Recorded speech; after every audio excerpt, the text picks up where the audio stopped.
You're all very welcome to the fourth in our series of online talks to coincide with Cartoon Saloon's My Father's Dragon, the exhibition, which runs here at the Butler Gallery until January 29th. I'm Anna O'Sullivan, the director of the gallery and curator of the exhibition. For those of you who can, I would encourage you to try and come and visit the exhibition before it closes on the 29th. And for those who cannot, we now have installation images on our website for you to check out. Today's talk is entitled Animation to Exhibition and will run for an hour. We are delighted to have the exhibition designer of My Father's Dragon, the exhibition, Stephen McNamara of Roji Studio, along with Cartoon Saloon's digital assets manager, McLoughlin, and technical director of My Father's Dragon, Fergal, Brennan. We will have an informal conversation, and you, the audience, may post questions in the Q&A throughout, and hopefully we'll have time to pose some of those questions to the speakers at the end of the talk. But before we kick off, most importantly, may we extend our grateful thanks to Animation SkillNet for funding this talk series. So to kick off, I think we'll start with you, Stephen, if you don't mind. Sure. And we're kind of going to go around each person just to find out a little bit of their background. So firstly, maybe you can let us know about your own background as an exhibition designer, about your role in the exhibition on this your third collaboration with Butler Gallery and Cartoon Saloon. Sure, yeah. So my background is I studied architecture in UCD in Dublin. And when I graduated, which is probably around 2012, we were in a recession and there was no architecture jobs. So my choice at the time was to either work for free for someone else or work for free for myself. So I chose the latter. But I didn't really have any work yet. And then I got a little bit lucky insofar as I won a competition through Dublin City Council to represent Ireland at what was called World Design Capital Helsinki back in 2012. And that was great, really enjoyed it. And it was an exhibition design and curation job, kind of picking different Irish crafts, things that could be showcased. On the back of that, nothing happened.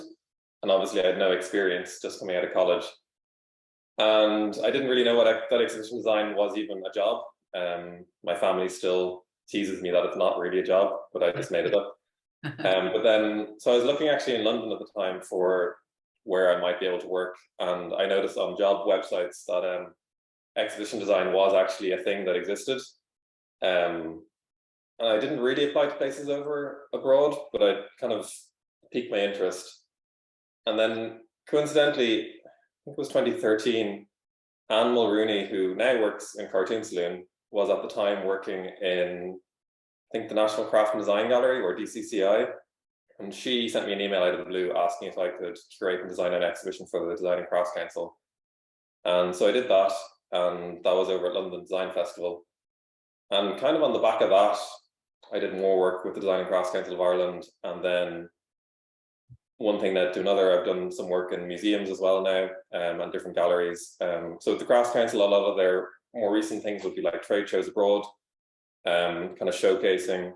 A lot of what I'm interested in is showcasing Irish designers and craftspeople. And then in more recent times, working at the Butler Gallery, kind of, I guess, for me, it's kind of showcasing the work of Cartoon Saloon as well, kind of fits in with that whole ethos of promoting what we have here in Ireland abroad at like an international level. So I can talk more about the exhibitions, or do you want to just go through the other people? Well, let's go through with Cal and Fergal first, and then we'll maybe come back to talking about the three exhibitions that you've been involved with Cartoon Saloon. So perhaps, Cal, can you explain what a digital assets manager is and how you came to Cartoon Saloon? A digital assets manager, it's kind of a title that was made up for a job that covers a lot of different bases, where we realized that a lot of stuff was falling between the cracks. So they created this title that I kind of slipped into. But basically, I started at Cartoon Saloon working on our preschool TV show, Puff and Rock. I studied media at university in England, and I was involved in the TV society there, and I realized I really liked doing production. and like assisting on TV sets and stuff. So they had a production role here. I thought I would love to work in animation. So I started on Puff and Rock. Then I moved on to a few different projects, kind of working my way up through different production roles until after Wolfwalkers, and kind of realized that there was a big gap in someone who was able to kind of have their fingers in the pies of all the projects and look after all of the digital assets after the end of each project. So kind of like archiving, looking after the vaults of all of the previous productions. So that's what I sort of do. I categorize everything that we've ever done. I look after our library, and then I also get to assist on all of the non-production needs of the studio outreach and stuff. So, for example, like the exhibition, working with Stephen on that. If we enter any festivals, I help with like the marketing and promotion of this. So it's a lot of different plates spinning, but it's fun because I get to see everything that goes on at the studio. I get to work on the shows and movies from when they're in development right all the way until after they're released. So You have your very hands fun. many pies, and Yeah, yeah. it sounds like a fun job. We'll come back to you then in a minute, Cal.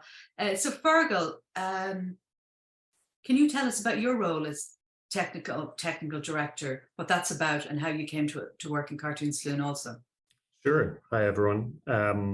So yeah, I originally, like a lot of people, did an animation course. So I did the animation course in IADT Dún Laoghaire, and then after finishing there, I worked for a little bit in the VFX industry. So for Windmill Lane VFX, kind of doing sort of CGI for movies, that kind of thing. And then I kind of realized I didn't like VFX so much and transitioned over more into the animation world, which at that time was Brown Bag Films, which is a big animation company in Dublin, which specializes in children's media.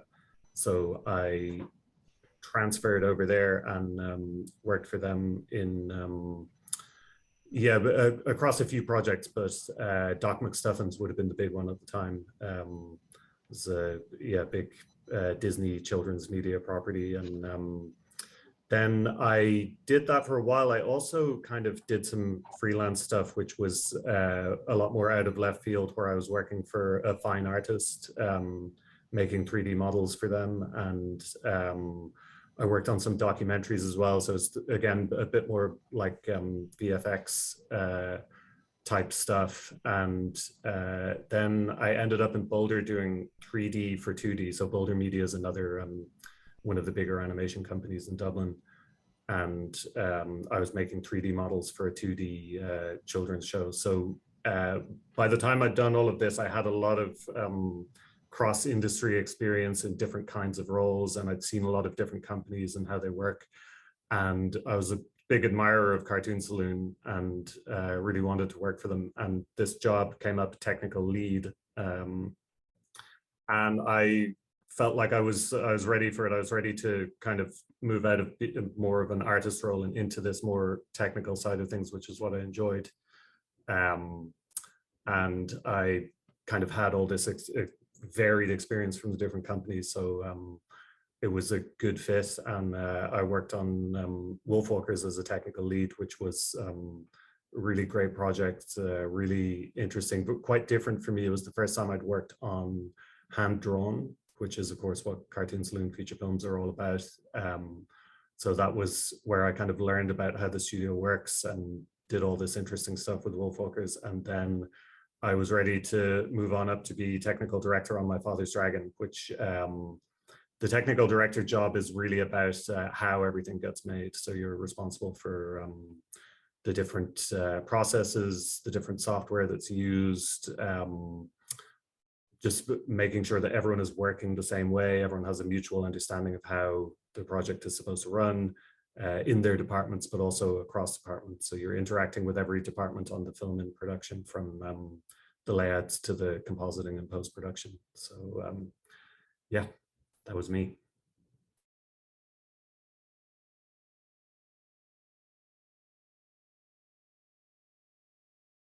I think you muted it. Yeah, sorry about that. That sounds complicated to cross, like there is hundreds of people involved with the different aspects of making the film. It sounds like a myriad amount of work to keep everything on track. Have you one of these enormous spreadsheets that you connect everyone, or is there a software program that connects everyone?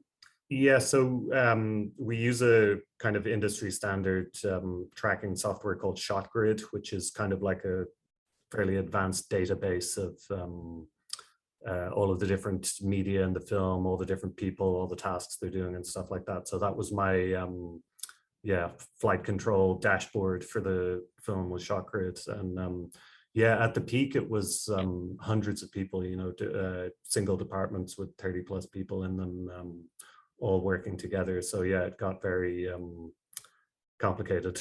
Yeah, and did the pandemic and people working at home exacerbate that, or did that make it easier in some way because people work at home mostly?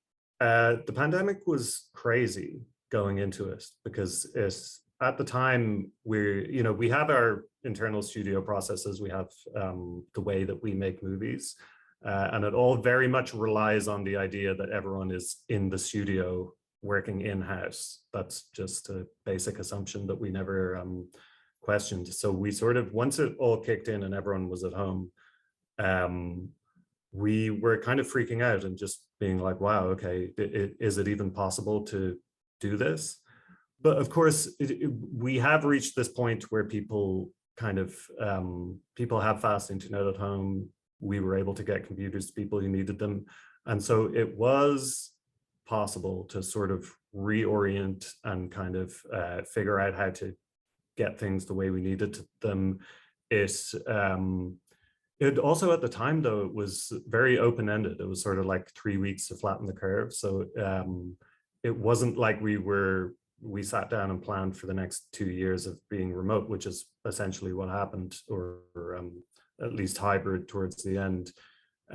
We really were just kind of flying by the seat of our pants, but it did, you know, it's funny, I sometimes say it can be hard to judge how it affected us, because in certain very obvious ways, like just getting files onto our server and stuff like that, we needed to figure out ways of doing it, and it slowed things down and it made things more prone to errors.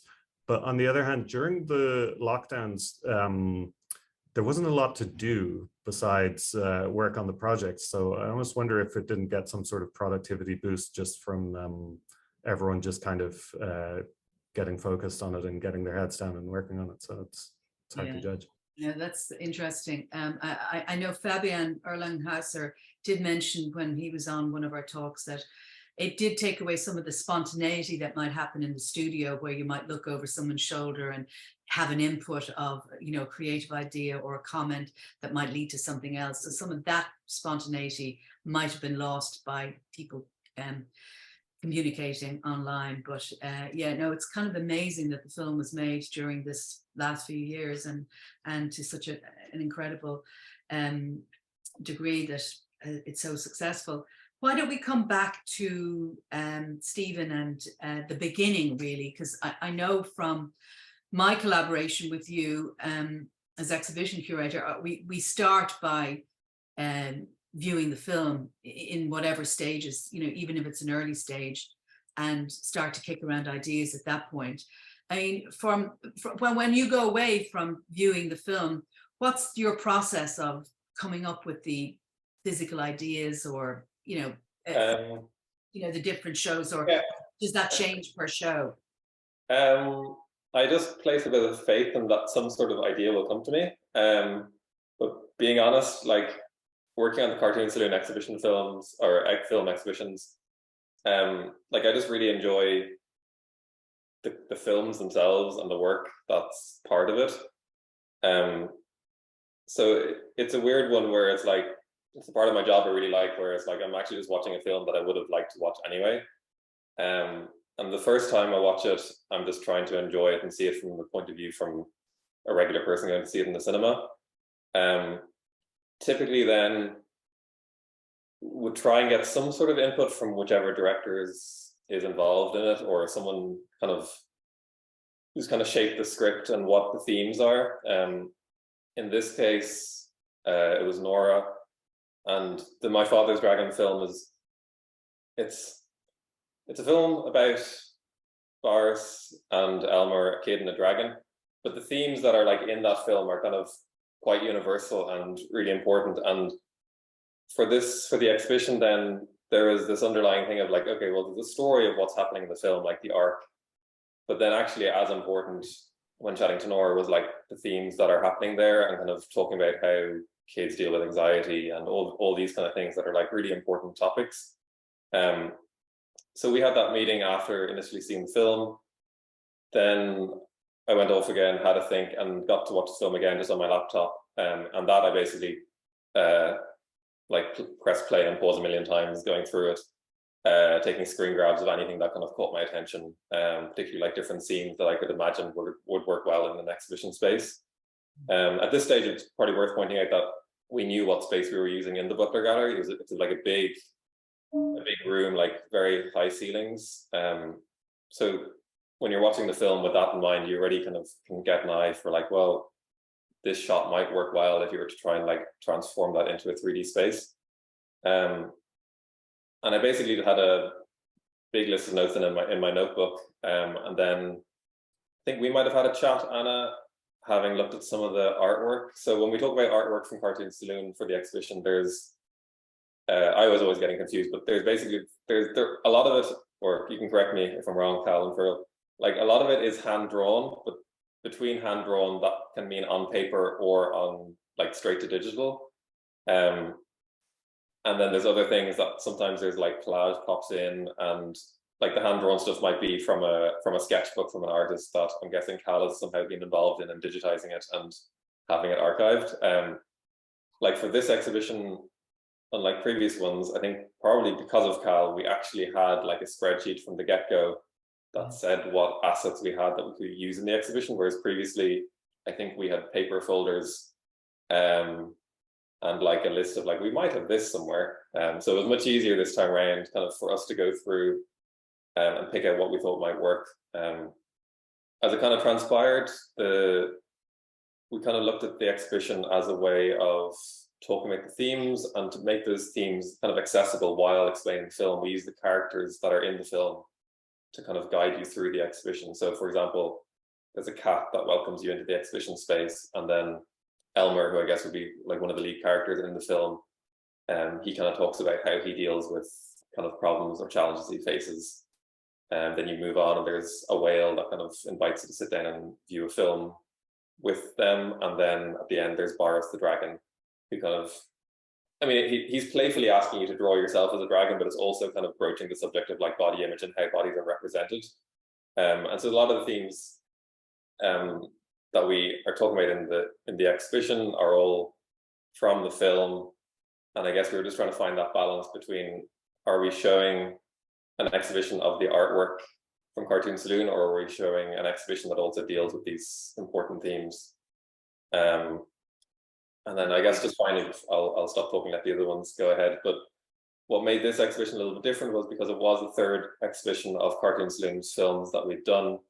The previous two, which were The Breadwinner and Wolfwalkers, we kind of had them a little bit more in terms of like, this is the process of how an animated film is done. And in the gallery, I guess we were kind of showing like, here's the artwork, and this is how it's done, the various stages, and Fergal will know much better what those various stages are.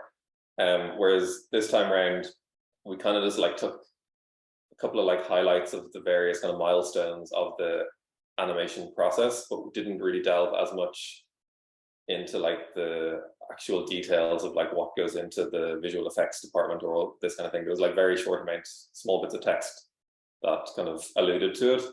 But it was much more focused on I would say on the themes of the film, which from my point of view was something that the director spoke very strongly about, and that's why we went with that direction. Yeah, no, this just from my input, the first stage also is seeing the actual drawings, and since Song of the Sea, the team at Cartoon Saloon have become better at saving the really good drawings so that one can have a chance to peruse them. And Wolfwalkers, there was a lot to look at, less so with My Father's Dragon. And I went through those to make a choice for framing and what we would do. And it was great to have, well, Anne, that Mulrooney, who's now at the studio, has a sense of what might be important. And also Cal's input was really great. So getting to the stage of hardware and building and designing, I mean, all those, that your architectural skills come to the fore with all of that. And I do agree that Nora was very involved this time. I think it was important for us to get the right tone.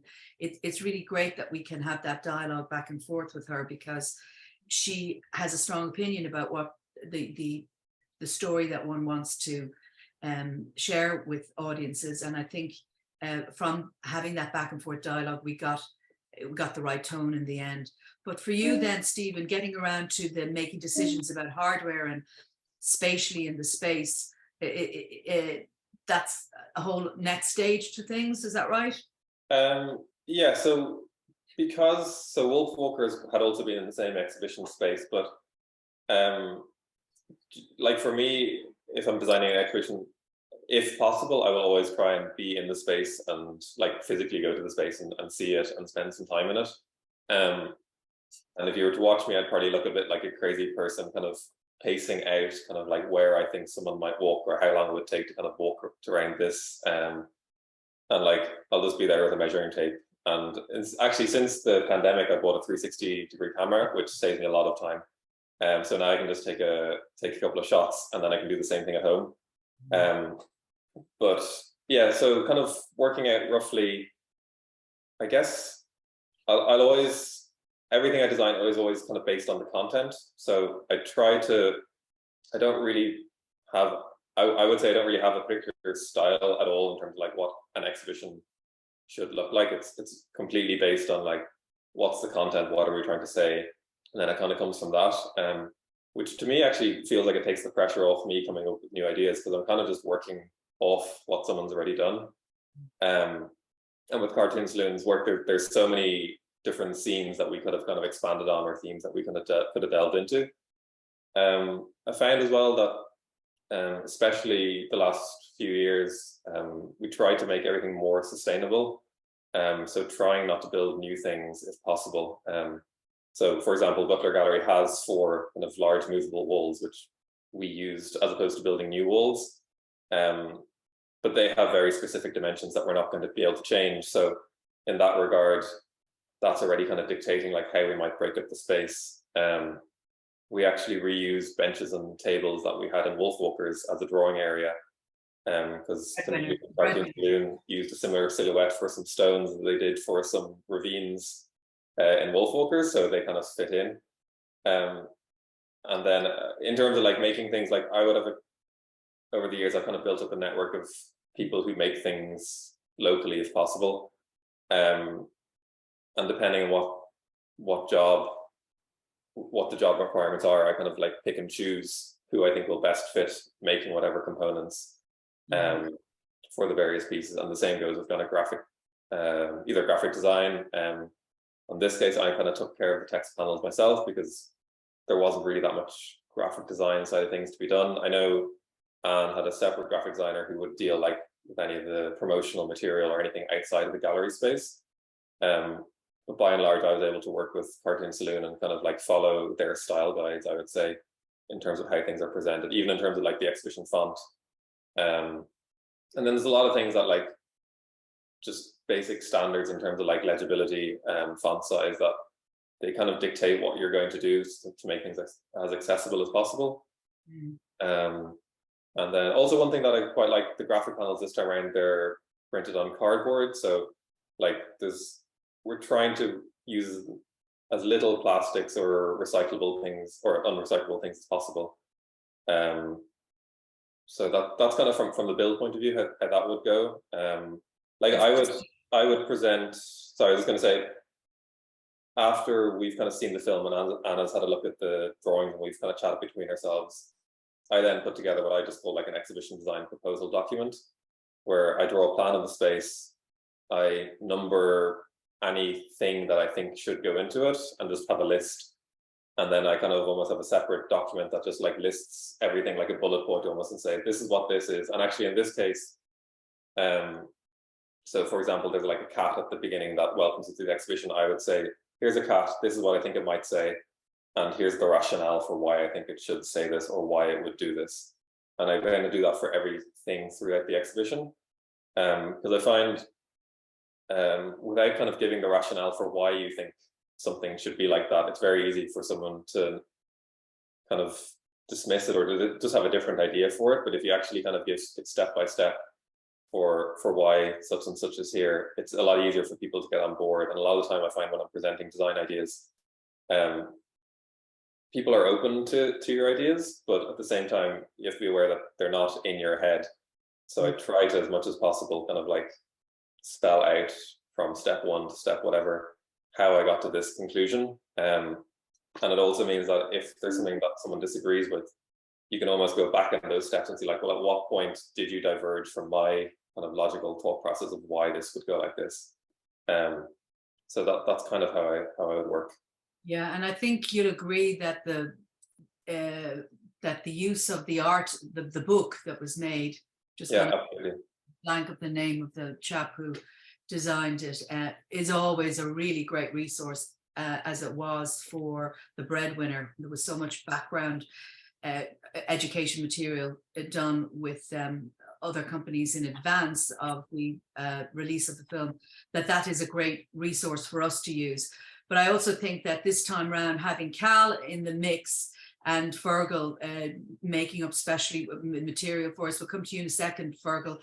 But Cal, your involvement was really, it really helped streamline things for us. You had, I guess, because of your role as a digital assets manager, you had access to a lot of material, which kind of quickened the process up a little bit. I think, Stephen, you'd agree, for both of us, in access to images and major spreadsheets of images that we could choose to decide to print or work in the show. How did you, was it a different process for you, or is that something you've done before? What did you think of this process in relation to the exhibition and the final results? I think Stephen will probably agree that between Wolfwalkers and MFD, My Father's Dragon, we managed to streamline the process a lot. Because one of the things with Wolfwalkers is all of these exhibitions get planned concurrently with the actual film's production ongoing.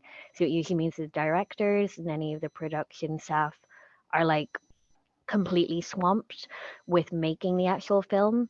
So it's really hard to dedicate time and resources to like helping Stephen collect assets that he needs or making those creative decisions. So having someone like me or anyone else who's tangentially related to the project but not actually full-time dedicated to the production is really helpful, because it means that I can spend the hours of grunt work of, like resizing files, finding stuff in the archives, and kind of take that time out of like Nora's plate or Ferg's plate if they're busy. I also think that, sorry, I think I'm losing my train of thought. I was also going to say, yeah, the proposal document that Stephen makes is super handy because, again, because the directors and stuff are so busy, it means we can't usually visit the space in person. So to be able to conceptualize it really easily from your desk, so you just open up a document and it's like presented in 3D space exactly what Stephen's thinking of, helps so much with getting really quick approvals and turnarounds on things. One of the biggest changes, besides having someone dedicated to helping with this between Wolfwalkers and My Father's Dragon, I think, is also that, like you mentioned before, My Father's Dragon didn't have a lot of physical artworks. I think a lot of that might have been because of COVID, just the nature of everyone working from home. It meant if people weren't in the studio space, they were tending to do everything digitally. So that presented its own challenges of, on one hand, it means you don't have to go tracking down like disparate pieces of paper all over the building, but it also means you're quite limited in the amount of artworks that you have to frame and display from early on in the project. So a lot more of the stuff I find in My Father's Dragon was maybe from later on in the process or taken from the actual film itself. So it just kind of like changed a little bit the limitations of what Stephen was able to do and present in the space. It was, I think the prep work for the book was really helpful as well, because at an earlier stage, all of the drawings are identified and we know what artist was involved with it. So that was really helpful to me when we're crediting the, you know, the panels and the artwork throughout the exhibition. And you'd like, you know, it's a huge team effort, but it is really nice at the exhibition stage to credit the artist that's involved. Sorry. One thing I was going to actually say, which probably you didn't prefer, was that when I was kind of specifying, like, I want Elmer walking through a forest with his backpack, so we can look at his backpack. I'd be like, what about this shot? A lot of the time when I was specifying something that was like animated, the actual lines weren't actually suitable then for. I'll let you pause that. The line style wouldn't have been suitable then for like large format printing, and that's something that we found with, I think, a lot of the things, like even I keep referring to this cat that's at the entrance, but like it's sitting on a dock with like a giant kind of cityscape behind it, and so in terms of like the file changes that needed to be made from I guess whatever worked for the film didn't work like when it's printed out. I think, was it the dock itself needed to be like picked out separately and then redrawn, and the cat was separately redrawn as well. Like there's a lot of kind of redrawing kind of specific shots, and so I think we got like quite an early stage to make sure that things actually happened on time. We needed to pick out which poses and shots we were going to be using around the exhibition. Yeah, And maybe we can ask Fergal about the elements that he was involved with in the exhibition, which were extremely helpful also. Yeah. Fergal, what was your input? Now, I know we had the dragon flying through the air, and we had a compositing piece that was a really excellent way of showing the different processes. What were you involved with for the exhibition? Yeah, you know, it's funny. I kind of probably had the exact opposite experience of Stephen on this, because I was sort of ramping down from the film, and I was just available to help with any bits and pieces. So it was kind of a quite chilled out situation for me, where these requests would come in and they were straightforward and I was able to fulfill them. Whereas I could see that Stephen was incredibly busy with every single plate spinning at the same time. But I have to say, it was amazing working with you, Stephen. It was really, it's really great when someone is just able to give you like very kind of clear, concise info. And yeah, so I did things like I helped with a projection that's on one of the walls that's just of the dragon character flying around. So the way we make that is just kind of taking different pieces from different shots in the film and just stitching them together. It's funny, you know, you think it's kind of what Stephen alluded to there as well, about how it can sometimes be a little trickier than it looks to get material out of the film, because you know, you watch it in general and you think, oh yeah, there's loads of shots of the dragon flying around, but then when you actually get to them, a lot of them are just very specific in a way that actually isn't good for the exhibition, because you want something that's more general, and they're not doing one thing in the shot. So that took a little bit of kind of playing around with to get right. And then there is just the some of the formatting things as well, is just when you're rushing to get the film done, people will do things the quick way that gets the right image, rather than the right way that makes it neat to then extract things from it. So there's yeah, a lot of times where I would open up files and be like, oh, okay, we're gonna have to do this the hard way. But yeah, it was fine in the end. I mean, I feel like we were able to get all the material we needed, and it worked really well in the space. Yeah, and I think Stephen, for the last few, while Butler Gallery's done 4 collaborations, we did Song of the Sea, the Breadwinner, Wolfwalkers, and now My Father's Dragon. You've been involved with Breadwinner, Wolfwalkers, and this one.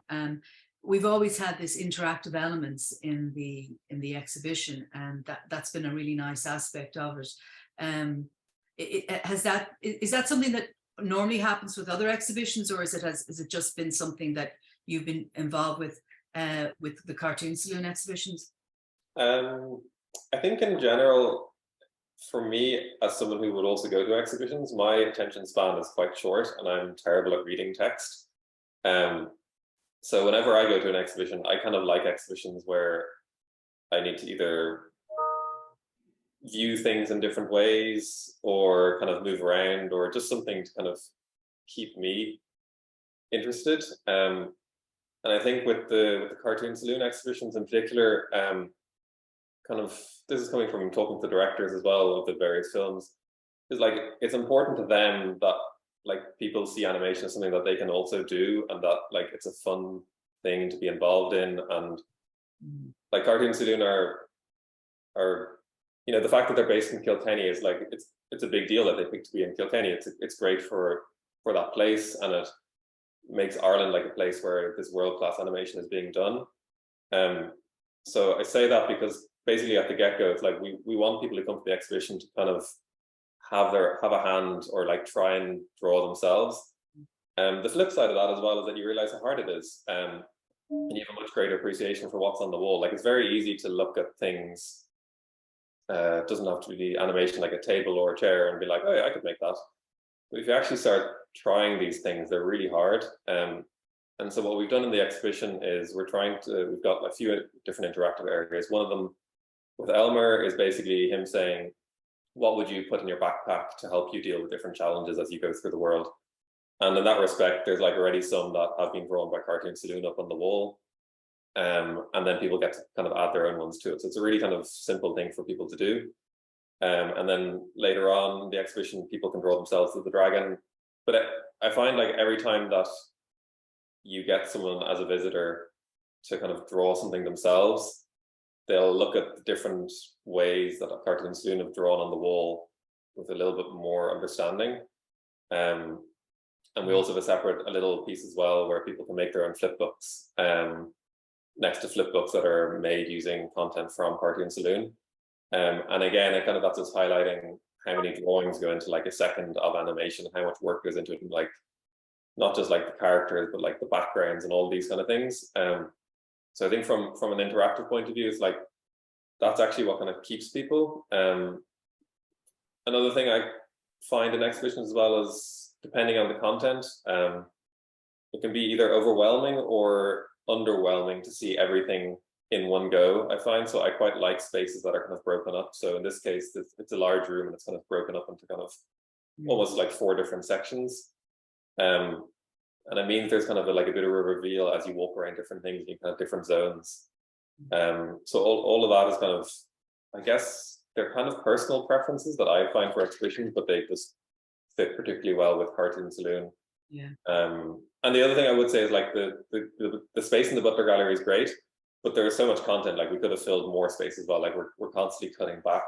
Yeah. And I'd say, kind of from your point of view as well, and I was like kind of working as the curator, it's like we're not short on what we want to say.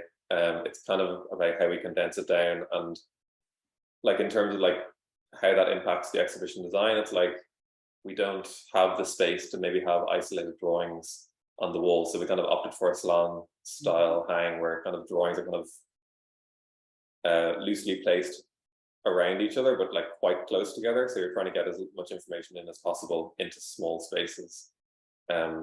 So yeah, sorry, they're all kind of considerations. No, that's all good, and I think it's important. I always like to have the original artwork there, and at the core of what you all do, I mean, certainly in animation, is drawing, and that's the thing that we're trying to promote.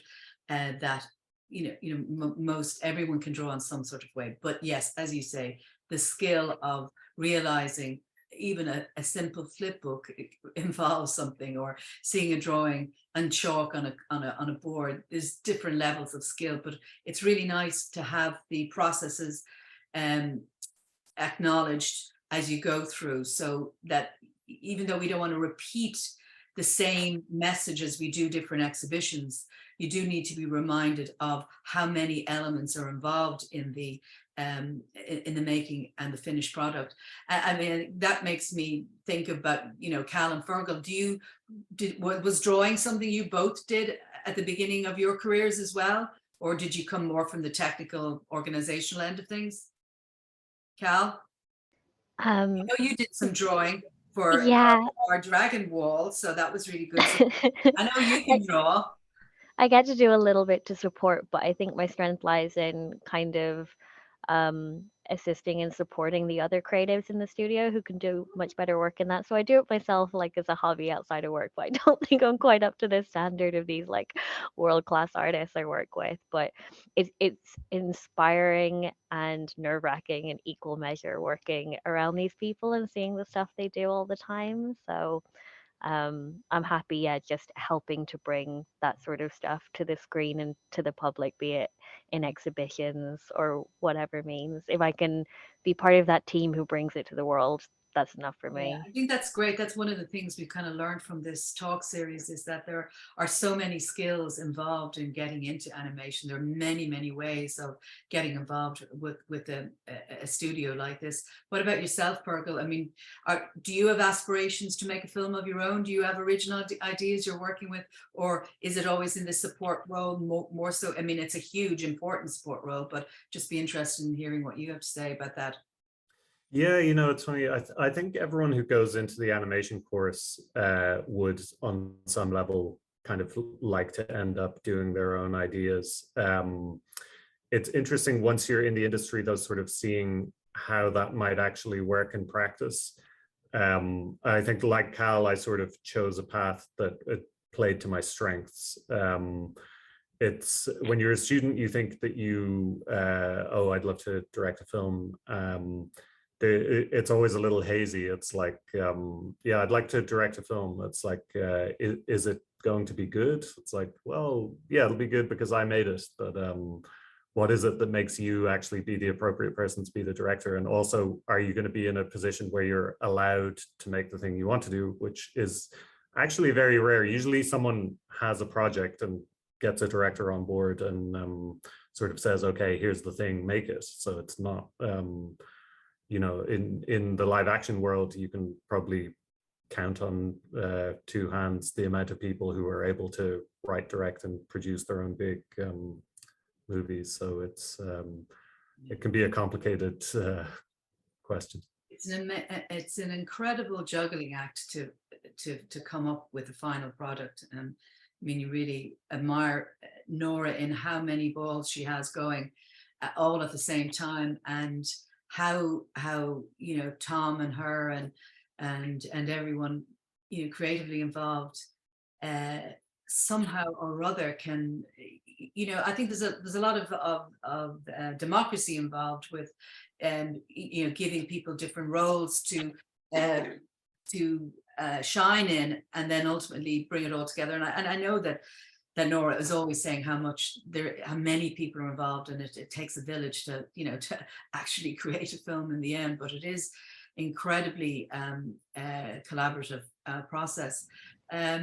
One thing I really enjoy about the exhibition, especially the My Father's Dragon one, is how much it showcases the work of like the unseen kind of departments. Like I especially loved that we had, say, the score as like a printout book that people could look through and then listen to headphones of clips of the soundtrack from the movie, which maybe someone might not appreciate in isolation otherwise when seeing the film, but it makes you realize like all of those different disparate elements that go into creating this thing on screen, seeing the work that goes into like just coloring the characters or the line work that's used for them, and clips of the voice actors in the studio before there's even any images made. I think it kind of gives a little bit more of for people who are uninitiated in how films are made, it gives a bit more of an example of the scope that goes into it and how much of a team effort it is. So I really appreciate how much Stephen kind of puts that to the forefront and doesn't just rely on the visual imagery, but also kind of it gives every single person on the film a chance to shine a little bit and for their work to be appreciated. Yeah, no, I agree totally. It's a nice overview of all of the different elements. I suppose we have a couple of questions coming in. I must encourage our participants here, if anyone has any burning questions for anyone in the panel, that you put your questions in Q&A now. Just before I move on to the few questions that are already gathered there, I mean, is there any memorable, maybe Fergal for you, was there any memorable moment you experienced when working on My Father's Dragon? That had been a question somebody had posed before in another talk, but is there anything overriding that stays with you from having worked on this film? I know you're moving on to other things now, it's such a long process, but is there something that stays with you? Yeah, I mean, I touched on it before, just the COVID thing is really I think that'll be what I remember in years to come, is the initial shock of that happening, and then sort of you know, I'm quite proud of the way that we actually were able to cope with it and get things up and running in that very uncertain, unexpected environment. So that was the big thing for me. And Cal, is there anything particular that sticks out in your memory? I didn't really get to work on the production much of My Father's Dragon. I was just kind of on the sidelines. But one thing I really liked from this exhibition making experience, because Wolf Walkers was done during lockdown and we didn't actually get to visit in person. The first time I attended the My Father's Dragon exhibition space after it was opened, I remember seeing little kids just having the time of their life playing in the space on the beanbags that had been made in like the kind of chill out area. And these kids as well were in the space that you like do a little post-it note and put up what you would bring in your backpack. These kids doing the really like the coolest stuff, getting so excited, explaining what they were drawing and their thought process behind it, and just seeing them have a good time and knowing that we helped create a space that will live on in kids' memories in a nice way just made it like, it was just really nice to see and made it really worth it for me. I think that the experience is really rich when someone can see the film as well, and that's why we aim to put the exhibition on at the same time when the work went public on Netflix, so and be able to see it on the big screen as well. So that experience of seeing the film and then coming in and seeing an exhibition of all behind the scenes, I think for kids and for adults alike, hopefully, you know, does a good job of really having a greater understanding of what it takes to pull something like the amazing My Father's Dragon off. I have a couple of questions from Michael Keeley from TUS Midwest LSAD. And the first question he had was for Stephen. Did you specifically get dialogue lines recorded for the exhibition? Was that planned back at that early in the process? Although I don't think we had anything specific, but do you, what response to that? No, we had, the closest we would have to that is, like, so the characters who are guiding people through the exhibition, it's text that's printed on the wall or like in a speech bubble kind of format. And so I gave it an initial shot of like, what would this character say? And then Nora went off and said, well, this is actually what the character would say. And then we do have in kind of one area, there is like some voice acting kind of, but they're just excerpts taken from the actual studio recordings, just to kind of get it behind the scenes of kind of the process. But they're really interesting because it's Nora in the recording as well, kind of like egging these people on. It's like, no, you're not feeling it enough, or so no, that's really nice. But yeah, no, so nothing specific. But we did, I guess the characters did have some custom quotes written for the exhibition in terms of what they're saying. Yeah, it was amazing with Nora, watching how closely involved she does get with the actors. And even I remember in The Breadwinner walking through one of the main characters just to get a sense of what it was like to walk on the father, I believe, with wooden leg, and it was incredibly, you know, physical closeness to the characters that one has to have to make that come to be convincing on screen. Michael also has a question for Cal and Fergal. As an academic, but a practical one, do Cal and Fergal reckon we should train third-level students in shot grid for asset and production management? Perhaps Cal, would you like to take that first? Oh, Ferg, you might be able to jump in. I when I was in third level, I forget the names of them, but there's some other like open source and free softwares you can get, because ShotGrid is a paid subscription and it's quite intense and in depth.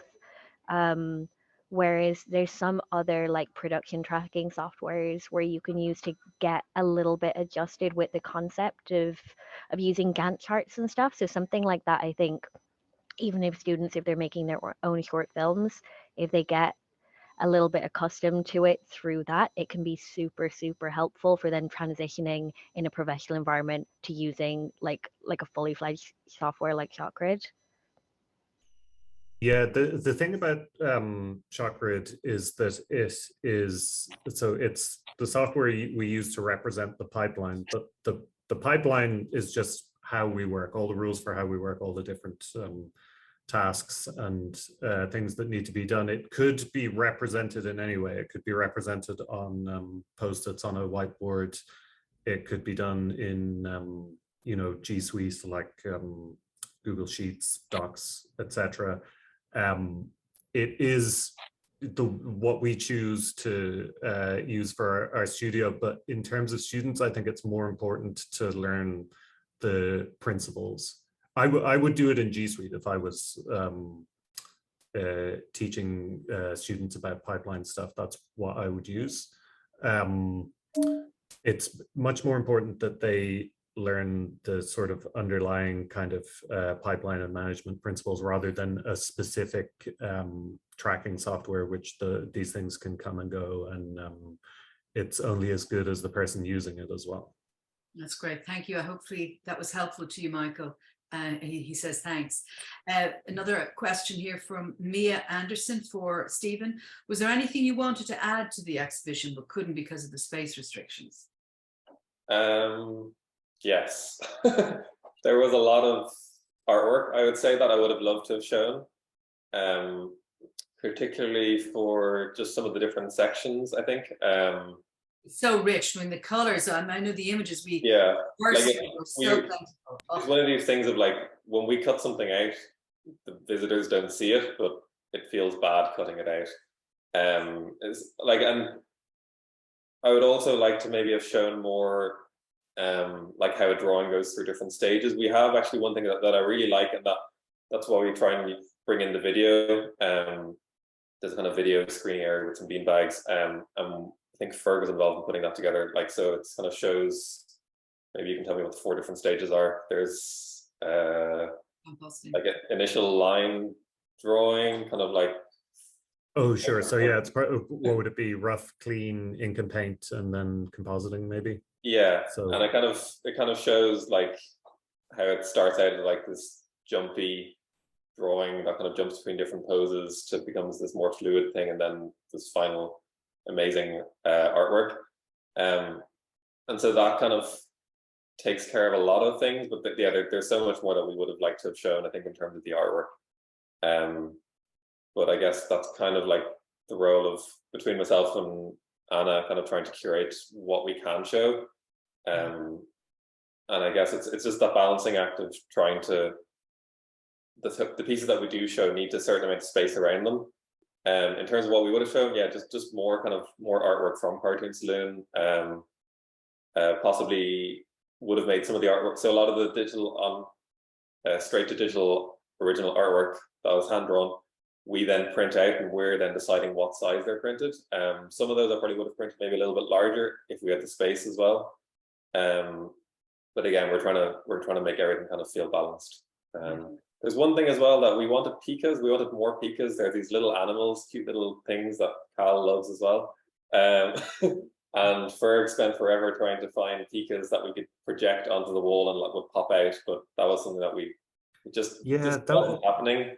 That was another thing where it was just every shot that has them in, they're just doing something related to that shot. So you feel like when you watch it through that they're just kind of popping up here and there, but I couldn't find ones that would exactly work for what we wanted.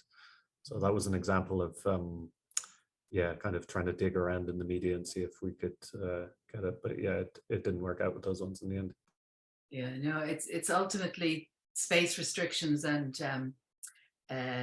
trying to break down the different areas, and all we try and do, I suppose, ultimately is to is to intrigue the viewer to go and look at the film and explore further into more of what Cartoon Saloon does, and learn more about animation. Another question here, and we're sort of coming to the end here. Andrea Rodriguez Okoa, apologies for the pronunciation. Stephen, how can you create spaces where people forget about the outside world, immerse them in the experience? It's kind of a nice I'm going to say a large part of that is to do with content. I found even from doing like craft shows in the past that like there doesn't need to be a lot in the space. Like so, for example, like in the past we were exhibiting kind of like wood turn bowls, and like one beautiful wood turn bowl by itself, if you have the lighting right and what it's presented on in itself, is like an interesting object, and you can easily look at that for a long time. With the Cartoon Saloon in particular, we're fortunate with the gallery to have these large high walls, and we try to kind of take advantage of them. I would be very, I guess coming from an architecture background, be very conscious of like the different kind of sight lines that people have and what they, kind of the acoustics as well, and how you're making people move, which is kind of why I said earlier that like I would, if possible, spend time in the space, kind of like walking around and kind of really feeling like, well, how many steps does it take to get to this part of the room? And kind of like, I use a digital, the software I use is Rhino, and I kind of do very kind of rough mock-ups in 3D. But then when I'm at home, I'll like measure things out, and I constantly have a measuring tape out, kind of like gauging like how high should content be, how far away should be viewed from. So I don't think there's any one way of doing it, but I think if you don't mind me interjecting, Stephen, you did an amazing job with Wolf Walkers as well. I mean, now that Butler Gallery we moved in 2020, so we have a main gallery that's almost 6 meters high. And for Wolf Walkers, you were really able to create the feeling of the medieval village with a roof and the skyline of Kilkenny and the castle. And that really was transformative, is to really take you out of where you were. You came into the gallery and you were somewhere else immediately. And then in the giant vinyl walls of the forest. So there are big ways visually and through simple ways to really create, to put the outside world behind and have you almost immerse yourself in the film again. I think you did a great job there with that Wolf Walkers. Yeah, I was going to jump in actually with the skyline that we did. I think a lot of like my job as an exhibition designer is kind of finding cost-effective ways of making things have an impact. And so, for example, like we knew we wanted to paint the walls kind of like a darker color, but the walls were like 4 or 5 meters high. So instead of just having like a black line going across, we just turned that black line into like a silhouette line of a roofscape. And so all of a sudden when you walk in, as opposed to just seeing like a black wall, you actually have what looks like a cityscape in the background. And so really simple things like that is like, I would always identify like, where are we actually spending the budget? And then is something that we can double up on with that. And so similarly in the My Father's Dragon, we have one wall where Ferg put together this kind of like, it's like a 5 meter wide projection of like bars flying through the sky. And underneath that, we have what we were going to paint kind of like these black rocks. And in the end, that was actually done then in a chalkboard vinyl, and that people can draw on. So the wall is like doing a lot more than just having an image on it. It's got an image of bars flying, and it allows people to engage and draw at the same time. And I think things like that, it just gives a little bit, it's a certain level of detail where you can engage with more than just something on it. You don't just look at something, you also see something, and then further on you can engage with it as well. Yeah. So that's kind of partly from a budget and from a creative point of view, that's where I'm coming from. Yeah, it's great for me to work with an exhibition designer like you, who's thinking about along those lines, and who also thinking about, you know, reusing things, and we don't have an enormous budget. It's an opportunity for Butler Gallery with these collaborations with Cartoon Saloon to pull together resources and draw on Cartoon Saloon's contacts and in their business world. So that's Butler Gallery's opportunity to realize these great exhibitions. For anyone who may not, anyone who's dialing in today who didn't see the Wolf Walker show, it's still up on our, if you go into Art and Artists and past exhibitions on our website, the virtual tour, which we eventually had to do because of COVID and closure and the fact that we were only open for a few weeks publicly, is accessible on our website. So do check that out and you'll get a sense of what we were talking about. I'm afraid we've come to the end of our hour, and really appreciate all of your input. Thank you, Fergal. Thank you, Cal. Thank you, Stephen. It was really enjoyable chat. Thanks again also to Animation Skillnet for sponsoring these talks. And tomorrow you will note on our website, Nora and Giovanni will be doing a masterclass. So do check out that on Saturday tomorrow. So thank you all very much again. And thanks for all the participants for joining us today. And anything else there, Fergus? Fergal, did you want to say something? No, you're... Oh, I was just going to say thank you and goodbye, everybody. Okay, great. Thanks, Thank Cal. you so much, Anna. We love your earphones. It made me smile every time I see you. So thanks, Thank everyone. you. Thanks a lot. Bye. Bye.